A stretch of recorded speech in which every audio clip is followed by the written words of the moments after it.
¿Qué tal? ¿Cómo están? Bienvenidos al En 15 del día de hoy. Me da mucho gusto tener conmigo a Luis Humberto Crossway. A ver, está la música ahí y está la poesía, pero estos cuentos son sobre todo sobre la escritura, ¿no? Me parece que en todas partes está ahí la escritura y ahorita platicaremos de algunos. ¿Me equivoco, Luis Humberto? No, es un libro totalmente sobre la escritura, pero desde un punto de vista, creo, divertido, ¿no? Sí, Digo, a mí me parece que el libro es una celebración de la gente que sueña, la gente que escribe, la gente que quiere publicar, la gente que escribe poemas en rollos de papel, ¿no? O sea, la verdad es sí, no, que no lo es contemos una porque fiesta. eso viene al final, ¿no? Pero los rollos de papel. Pero sí, a ver, creo que creo que el cuento más significativo es de aquel hombre que dice, voy a escribir una novela de 1872, si no me equivoco, páginas, y las escribe y las imprime, casi no gastó papel, imprimiendo varios para mandar a editoriales, Ajá. y luego no llegan y tal, y luego la editorial panameña que le dice, etcétera, que habla de esta celebración de quien escribe y de lo que pasa, porque lo que único que quiere es que lean su novela de 1872 páginas, en donde otras cosas se mueren miles de ornitorrincos, ¿no? Esa es la celebración de la escritura, ¿no? Claro, es que claro, este es un chavo que escribe mal, pero pues no se quiere publicar, ¿no? Y él se imagina un complot entre los editores, ¿no? Y justamente pues los editores no quieren publicar. ¿Para qué revolucionar la literatura? Y así como está bueno, está bien, ¿no? Entonces pues también es un homenaje a toda la gente que sueña y toda la gente, y a las editoriales independientes, ¿no? De repente de todo el mundo, la única que responde es una editora panameña. Sí, que dice, sí, yo creo en tu libro, ¿no? Y eso, pues, yo lo he visto en muchas editoriales independientes, ¿no? Que ese no es un gran trabajo, ¿no? Y si es necesario, dice esa editora panameña, robaré papel para poder publicar tu mamotreto, ¿no? Sí. Y luego, a ver, por supuesto que mucho tiene que ver con la escritura. Hablaremos, por ahí hay un personaje que dos personas andan buscando y tomándole videos que creen que es Luis Humberto Crossway, Ujú. pero también tiene otras cosas. Tiene un cuento increíble de este hombre que va a ver a su amante, está absolutamente borracho, diluvia, etcétera. Esa noche me parece increíble, ¿no? Del hombre que dice, no, ya llegó el esposo, pero entonces, ¿yo qué hago? Y tal. Y el esposo es un gran personaje, un gran gringo, etcétera, etcétera.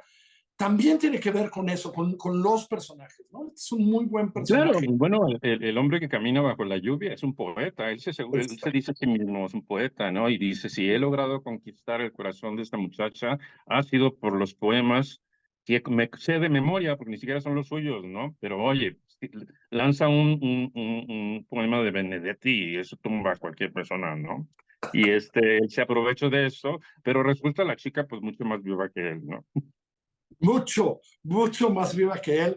Y ese es un gran cuento, ¿no? Porque, a ver, Luis Humberto, de ti, pues llevas ya mucho tiempo haciéndolo.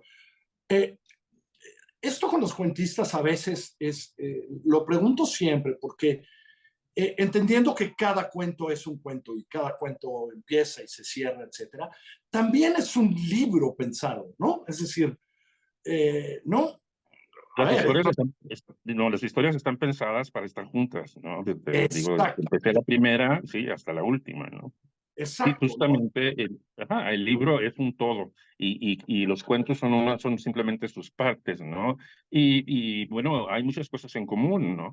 Algunos decían que, bueno, este no se parece a otro, al anterior, pero luego finalmente si piensas en el cuento o en el libro en su totalidad, pues descubres que sí, ¿no? Es gente, son soñadores, ¿no? Gente que bueno, se decide viviendo una realidad que le pesa mucho, pues se decide mejor por la fantasía, ¿no?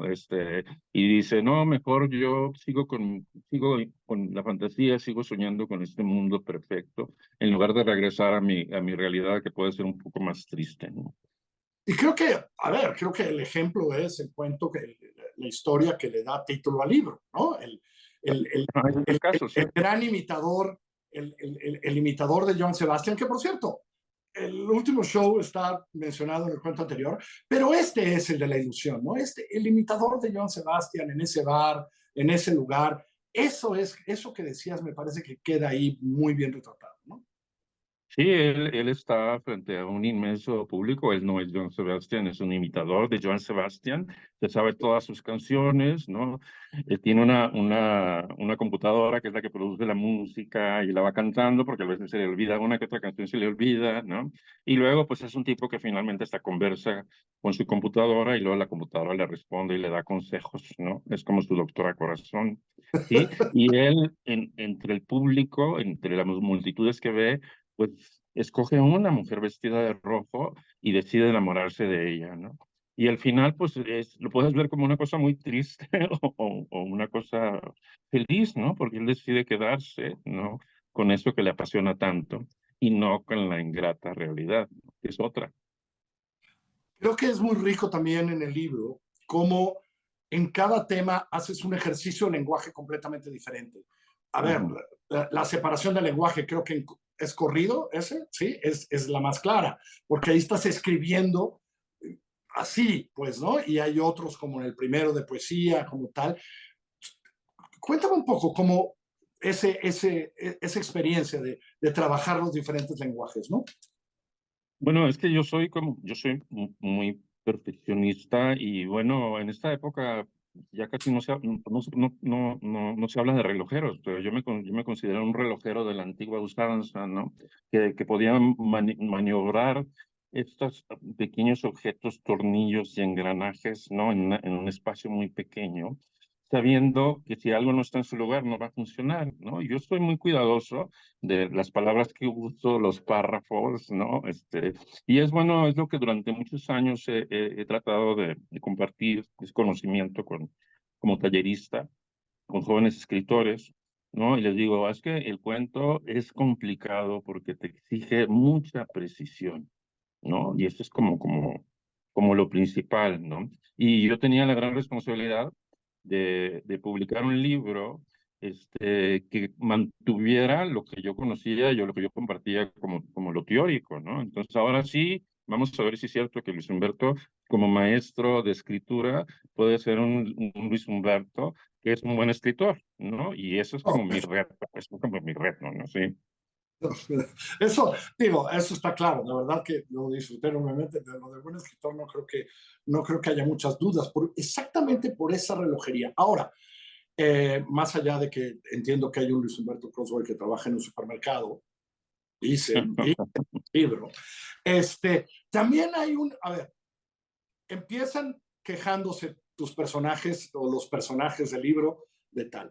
Y luego hay en una de las historias, ¿no? En novela, un personaje que se resiste y se revela.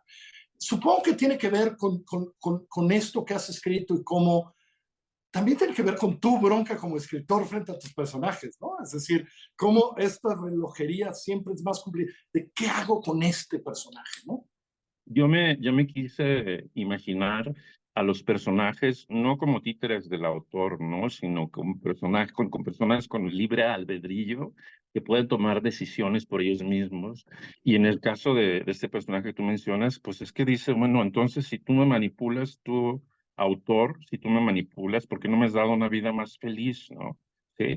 Entonces es un momento de enfrentamiento de los personajes frente al autor, ¿no? Sí. O sea, ok, ya sé que no, ya sé que tú me controlas, pero también sé que estás en todos lados, ¿no? Es como omnipresente el escritor para ellos, en No, tu soy pequeño universo. omnipotente.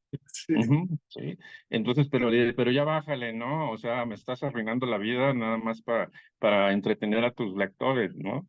¿Sí? Entonces, yo sí me interesaba mucho más ahora que los elementos del cuento, los personajes, el narrador, la historia misma, pues fuera toda una reflexión acerca de eso, ¿no? Del arte de la escritura, de las herramientas de la escritura, pero no hacerlo desde un punto de vista teórico, ¿no? Sino utilizando el propio cuento para hablar de ello. Pues, Supongo que en todos estos años sí has sentido que de repente tu personaje te dice, oye, párale ya, ¿no? o ¿por qué me llevaste por este camino, manito? ¿No? Es decir, cuando tú le estás Sí, dando, ¿no? al menos como yo los percibo, sí, yo voy caminando o me estoy bañando o estoy haciendo una actividad y de repente escucho a los personajes dialogando entre ellos, ¿no? Entonces, ¿cómo es posible? Si esos personajes son de mi creación, ¿cómo es posible que ellos hablen, ¿no? Entre ellos, ¿no? O guarden secretos que yo no conozco, ¿no? Entonces, es como el juego, ¿no? Y es un poco, tiene mucho que ver con lo que se percibe ahora la inteligencia artificial, que piensas que se va a adueñar del mundo, esta cosa que creamos nosotros los seres humanos, ¿no? Ahora ellos van a tener su propia, van a tomar decisiones, las máquinas, ¿no? Pues así un poco esto, ¿no? Y son proyectos que he trabajado y creo que todavía va a salir todavía tengo mucho que decir al respecto. ¿Qué tanto te costó? ¿Qué tanto te costó la relojería? ¿Es tan preciso que estuviste mucho tiempo en este? Sí, bueno, yo soy una persona que a un cuento, por más breve, le dedico mucho tiempo, ¿no? Pues sobre todo, sigo lo que te recomendaba Chekhov en una de sus cartas, y decía él que la idea hay que aceitarla antes de convertirla en palabras, ¿no?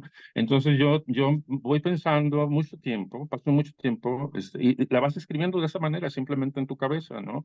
Va madurando. ¿No? Hasta que llega un momento en que la historia te grita y es momento de que salga, ¿no? Entonces es cuando entonces yo me pongo a teclear y sale una cosa terrible, una cosa horrible que se llama el primer borrador, ¿no? Sí, y ese primer borrador es una cosa tan fea, pero es el material con el que vas a empezar a trabajar, ¿no? Y yo finalmente es lo que hago y me parece a mí la parte más divertida, ¿no? Es decir, ya salió la idea, ya está en un papel, ya están todas esas palabras. Ahora vamos a mover las tuercas aquí, vamos a coser un poquito acá para que no se vea esta ruptura, ¿no? Vamos a sacar esta parte, vamos a meter esta otra. Trabajo, mucho trabajo en las Mucho, historias, ¿no? pero Reescribo mucho, ¿no? Sabiendo, por ejemplo, que la escritura es reescritura, ¿no? Y a veces es borrón y cuenta nueva, entonces ya, ok, salió ese primer borrador, pero no me sirve vámonos, para nada, va para afuera y vámonos. empiezo de nuevo, sí, ¿no? Eso se nota. Mencionaste a Chejo, hay un homenaje a Chejo en uno de los cuentos, por cierto. Luis Humberto, de verdad, muchas felicidades. Gracias por este regalo, es un gran regalo este libro. Vayan a ver el último show del Elegante Joan, no vayan a verlo. Cómprenlo, pónganse a leer. Luis Humberto, gracias, muchísimas gracias. Que Gracias te a vaya ti, Carlos, siempre es un placer.